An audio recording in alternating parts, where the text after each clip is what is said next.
দেশের ফুটবল ইতিহাসে তৃতীয় দল হিসেবে ঘরোয়া ফুটবলের ট্রেবল পূরণ করল বসুন্ধরা কিংস। প্রিমিয়ার লিগ, স্বাধীনতা কাপের পর এবার ফেডারেশন কাপের শিরোপা জিতল দলটি। ময়মনসিংহে পিছিয়ে পড়েও ডিফেন্ডিং চ্যাম্পিয়ন মোহামেডানকে 2-1 গোলে হারিয়েছে রবসন রবিনিও, মিগুয়েল দামাসিনোরা। ময়মনসিংহের রফিকউদ্দিন ভুঁইয়া স্টেডিয়ামে ফেডারেশন কাপের ফাইনালে শুরু থেকে উত্তেজনা। ফেড কাপের ডিফেন্ডিং চ্যাম্পিয়ন মোহামেডান কিছুটা ডিফেন্সিভ মুডে বসুন্ধরা কিংসের বিপক্ষে। ম্যাচের অন্তত 30 মিনিট রক্ষণ সামলাতে ব্যস্ত ছিল মোহামেডান। বসুন্ধরা একের পর এক আক্রমণে উঠলেও ভাঙতে পারেনি সাদা কালোদের ডিফেন্স লাইন। গোলশূন্য ফার্স্ট হাফ। সেকেন্ড হাফে মোহামেডান আক্রমণে ধার বাড়ায় আরও। কিংসও চালাতে থাকে আক্রমণ, তবে কেউ কারো জালে ঢুকাতে পারছিল না বল।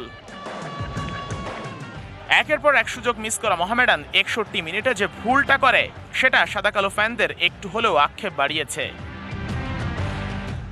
1 মিনিটের ব্যবধানে মোহামেডানের হতাশা পরিণত হয় উল্লাসে।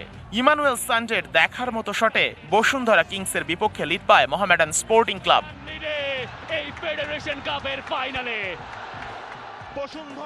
80 মিনিটে সোলেমান দিয়াবাতে সুযোগটা কাজে লাগাতে পারলে মোহামেডানের স্কোর হয়ে যেত 2-0।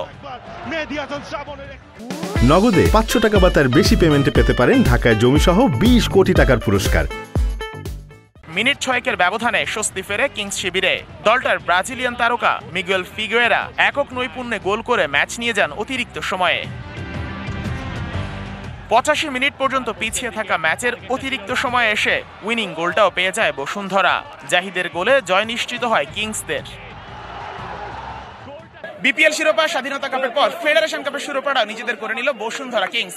একটা দলের একাগ্রতার নিবেদন কোন পর্যায়ে হলে একটা মৌসুমে সবগুলো শিরোপা নিজেদের করে নিয়ে যায় তার প্রমাণ আরো একবার করলো কিংরা। Sheikh Ashik, DBC news, Rafiquddin Bhuiyan stadium, Mymensingh.